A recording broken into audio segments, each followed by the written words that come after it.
नमस्कार साथियों, जय हिंद। मैं टीआर नायक आप सभी का एक बार फिर से हमारे अपने चैनल स्टडी विथ फौजी फैमिली में आप सभी का तहे दिल से हार्दिक स्वागत करता हूं। तो साथियों, आज अपन पढ़ेंगे जनरल अवेयरनेस में हिस्ट्री का वीडियो भाग नंबर 2।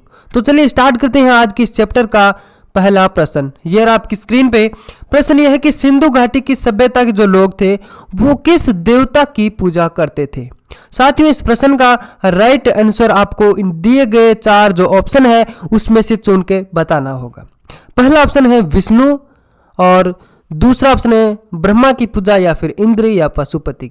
इस प्रश्न का राइट आंसर होगा D is the right answer, Pashupati. यानी सिंधु घाटी के लोग पशुपति शिव की पूजा भी करते थे। इसका प्रमाण हमें मोहनजोदड़ो से प्राप्त एक मोहर जिस पर योगी की आकृति बनी थी से प्राप्त होता है। इसके अतिरिक्त जो कि विभिन्न स्थानों से प्राप्त परस्पर लिंग की आकृतियों से भी हमें शिव पूजा का प्रमाण मिलता है।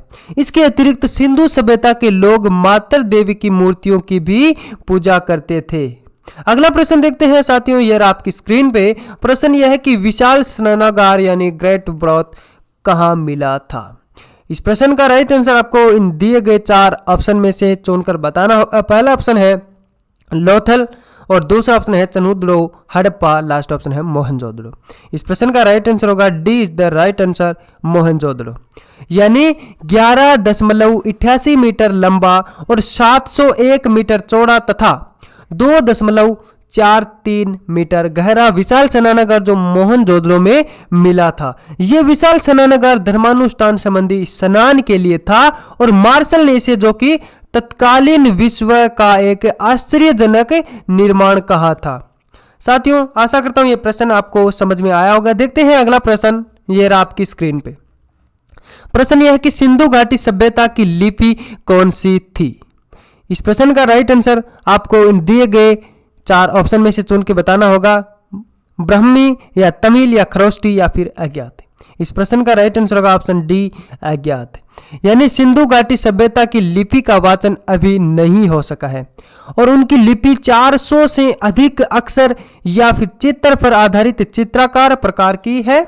ब्राह्मी तथा खरोष्टी लिपि की यानी ब्राह्मी तथा जो खरोष्टी लिपि को सर्वप्रथम 1837 ईस्वी में जेम्स फ्रीसेप ने पढ़ा था और तमिल लिपि का जो उद्भव है वो ब्राह्मी लिपि से ही हुआ माना जाता है। अगला प्रश्न देखते हैं, यह आपकी स्क्रीन पे प्रश्न यह कि सिंधु घाटी सभ्यता के शहरों की जो गलियां है वो कैसी थी।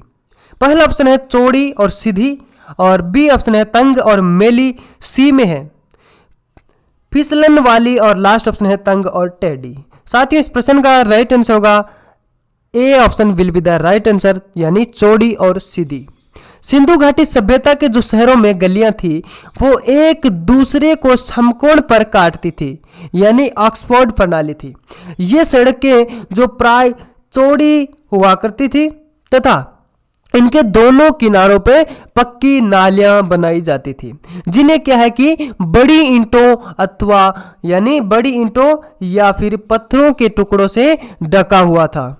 अगला प्रश्न देखते हैं, मोहनजोदड़ो में सबसे बड़ा भवन कौन सा है।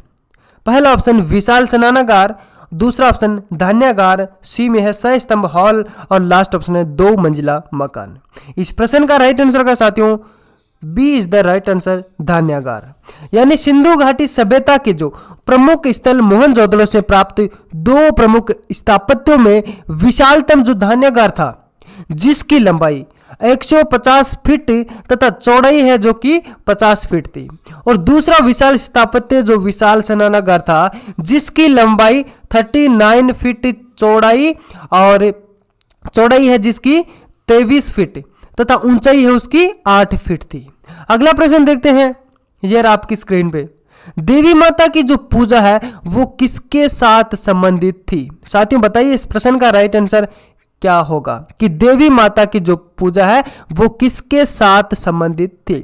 पहला ऑप्शन है आर्य सभ्यता के साथ या फिर भूमध्य सागरीय सभ्यता के साथ या फिर सिंधु घाटी सभ्यता के साथ, लास्ट ऑप्शन है उत्तर वैदिक सभ्यता के साथ। इस प्रश्न का राइट आंसर होगा साथियों C option will be the right answer, यानी सिंधु घाटी सभ्यता के साथ। यानी सिंधु घाटी सभ्यता ऐसे प्रचुर साक्ष्य मिलते हैं, यानी सिंधु घाटी सभ्यता से ऐसे प्रचुर साक्ष्य मिलते हैं जिनके आधार पर यह कहा जा सकता है कि माता की उपासनाएं वहां व्यापक रूप से प्रचलित थी और विभिन्न जो मृण मूर्तियां, मुद्राओं आदि पर अंकित आकृतियां, यानी जो विभिन्न मृण मूर्तियों, मुद्राओं आदि पर जो अंकित आकृतियों आदि से जो चित्र उभरता है उससे नारी यानी शक्ति उपासना के प्रचलन के साक्ष्य मिलते हैं। अगला प्रश्न है, सिंधु घाटी सभ्यता का जो पतन नगर बंदरगाह कौन सा है?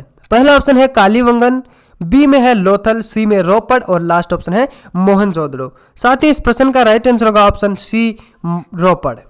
और सिंधु सभ्यता का नगर लोथल जो कि गुजरात के अहमदाबाद जिले में भोगवा नदी के किनारे स्थित है।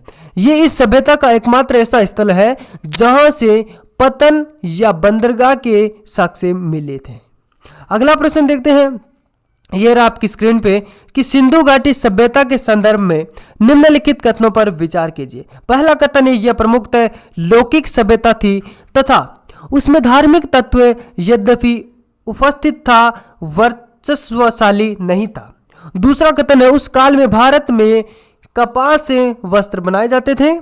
तो साथियों, उपर्युक्त में से कौन सा या फिर कौन से कथन सही है? पहला ऑप्शन है केवल एक, या फिर दो, या फिर एक और दो दोनों सही है, या फिर एक न तो एक और न ही दो। इस प्रश्न का राइट आंसर होगा साथियों ऑप्शन सी, यानी दोनों कथन सही है। सिंधु घाटी सभ्यता एक नगरीय एवं लौकिक सभ्यता थी, यद्यपि उसमें धार्मिक जो तत्व है वो विद्यमान थे, यानी उसमें धार्मिक जो तत्व मौजूद थे किंतु वर्चस्वशाली नहीं था। इस काल में न सिर्फ आंतरिक बल्कि बाह्य व्यापार भी उत्पन्न दशा में था उस समय।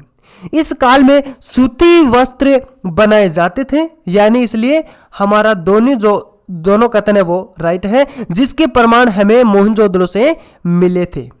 और मेहरगढ़ से कपास की खेती करने का साक्ष्य भी मिला था।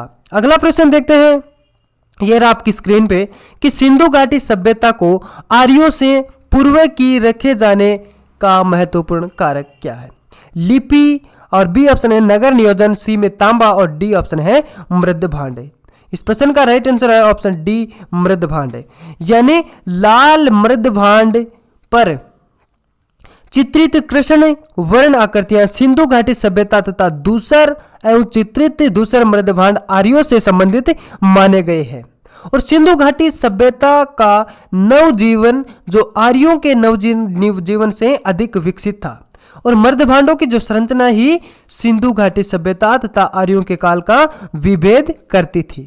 अगला प्रश्न देखते हैं, यह आपकी स्क्रीन पे कि मूर्ति पूजा का आरंभ कब से माना जाता है? पहला ऑप्शन पूर्व आर्य, बी में उत्तर वैदिक काल, सी में है मौर्य काल और डी ऑप्शन है कुषाण काल। साथियों, इस प्रश्न का राइट आंसर होगा ऑप्शन ए पूर्व आर्य, यानी मोहनजोदड़ो से जो प्राप्त एक मुहर पर अंकित देवता की आकृति तथा उनके अनेक शैंदव पुरास्थलों से प्राप्त मातृ देवी की मूर्तियां ये प्रमाणित करती है कि मूर्ति पूजा का आरंभ है जो कि पूर्व आर्य काल से हो चुका था।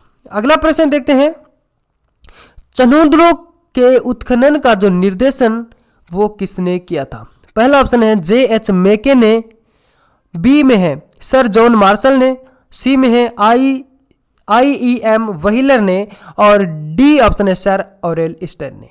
इस प्रश्न का राइट आंसर होगा साथियों ऑप्शन ए जे.एच. मेके ने, यानी जे.एच. मेके ने चनोदड़ो के उत्खनन का निर्देशन किया था। ये स्थान मोहनजोदड़ो से लगभग 130 किलोमीटर दक्षिण पूर्व में स्थित है। इसकी खोज का सन, यानी इसकी खोज है जो कि 1935 में एन.जी. मजुमदार ने की थी और मेके ने उत्खनन के द्वारा ये पता लगाया था कि मनका जो बनाने का कारखाना तथा भट्टी उस समय थी। अगला प्रश्न देखते हैं, यह रहा आपकी स्क्रीन पे।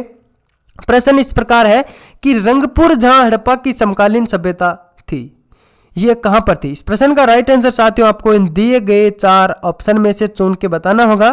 पहला ऑप्शन है पंजाब में, बी में है पूर्वी उत्तर प्रदेश में और सी में है सौराष्ट्र में, लास्ट ऑप्शन है राजस्थान में। इस प्रश्न का राइट आंसर होगा ऑप्शन सी, सौराष्ट्र में। यानी जो रंगपुर में प्राक हड़प्पा और हड़प्पा तथा उत्तर हड़प्पाकालीन सभ्यता के जो साक्ष्य मिले थे, ये गुजरात के सौराष्ट्र क्षेत्र में स्थित थे और प्राप्त साक्ष्यों के आधार पर यह प्रमाणित किया गया है कि यहाँ के जो निवासी है वो कृषक चावल, बाजरा तथा ज्वार की कृषि से संबंधित थे। तो साथियों आज का हमारा ये वीडियो आपको कैसा लगा, इसकी राय आप कमेंट बॉक्स के अंदर अवश्य दें। अगर वीडियो अच्छा लगा हो तो इस वीडियो को लाइक करें, शेयर करें। हमारे चैनल स्टडी विद फौजी फैमिली को आप सब्सक्राइब जरूर करें और पास बने बेल आइकॉन को भी प्रेस कर ले, जिससे क्या कि हम जो नए वीडियो डालेंगे उसका नोटिफिकेशन अपडेट आपके पास सबसे पहले पहुंच सके। मिलते हैं एक अगले नए वीडियो के साथ, तब तक के लिए ब्रेक लेता हूं। जय हिंद, जय भारत।